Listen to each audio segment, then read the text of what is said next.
આપ જોઈ રહ્યા છો સ્પાર્ક ટુડે ન્યૂઝ। કાવી ગામમાં ઘાતક કૂતરાઓનો આતંક છે।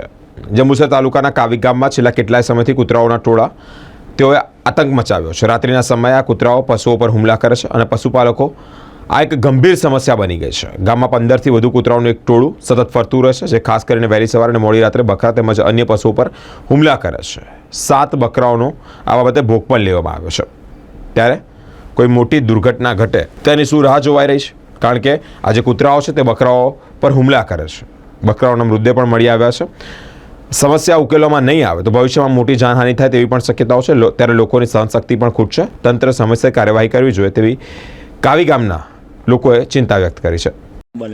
હું મુસ્તુફા ભાઈજી વાળામાં બકરા બોળેલા 7 થી 8 બકરા છીંડું પાડીને કૂતરા અંદર ઘૂસી ગયા ને વહેલી સવારે 3 થી 4 વાગે રાત્રે ઘૂસીને અંદર આવીને બધા મૃત્યુ પામી ગયા।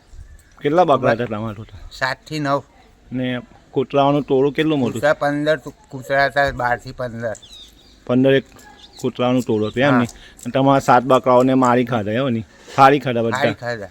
કેટલા વાગ્યાનો બનાવ છે? 3 થી 4 વાગે રાત્રે 3 થી 4 વાગે। સવારે આ એક વાત સાંભળી કે ભાઈ મુસ્તુફા ભાઈજી જે કાવી ગામના જ છે અને હું પણ કાવી ગામના જ ઇસ્માઇલ પટેલ બોલું। હવે આ લોકોને મતલબ કે જીવન નિર્વાહ આની ઉપર જ છે અને આ લોકોને 3 થી 4ના ગાળાની અંદર આ વસ્તુ બનેલી છે। 15 એક કૂતરાઓનું ટોળું છે। આવા ઘણી જગ્યાએ બનાવો બનેલા છે।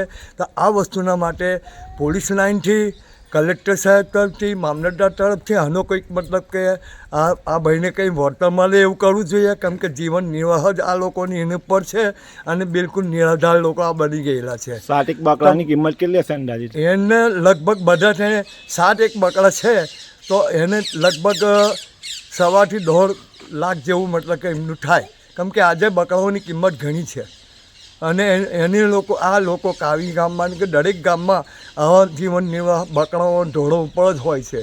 અને આગળ કોઈ બનાવ બનેલો ક્યાં બનેલો? હવે અમારી ખડકીમાં ખુદને મુસા મીરસાબ નઠ્ઠન પઠાણ એમના પર 4 એક બકરા આવી રીતે મોડી રાતના જ મતલબ કે આ લોકો આ જે કૂતરાઓ છે એમને મતલબ કે રોજ જ આ રીતના એક આતંક જ ફેલાય છે। 10 થી 15નું ટોળું રહે જ છે। હવે આના માટે કંઈક કરવું જોઈએ। પોલીસ સ્ટેશનમાંથી કંઈ અને કાર્યવાહી કરવી જોઈએ, મામલતદાર સાહેબે કરવી જોઈએ, કલેક્ટર સાહેબે કરવું જોઈએ, કેમ કે આ ગરીબ લોકોને આધાર મતલબ કે છીનવાઈ જાય છે તો પછી એના માટે ગરીબ લોકોનું શું થાય? એનું જીવન નિર્વાહ જ એમની પાસે। અચ્છા, કૂતરાઓનું ટોળું ગામમાં રાત્રે ફરે છે, 15 થી 1 ટોળું ફરે છે, એને પકડવાની પ્રશાસનની જરૂર કંઈ કહેવા માંગો છો? હા, પ્રશાસને એને પકડીને કે કોઈ બી રીતે આનો ઈલાજ કરવો જોઈએ, કેમ કે આ રીતે રોજના રોજ જ બનાવ બને છે।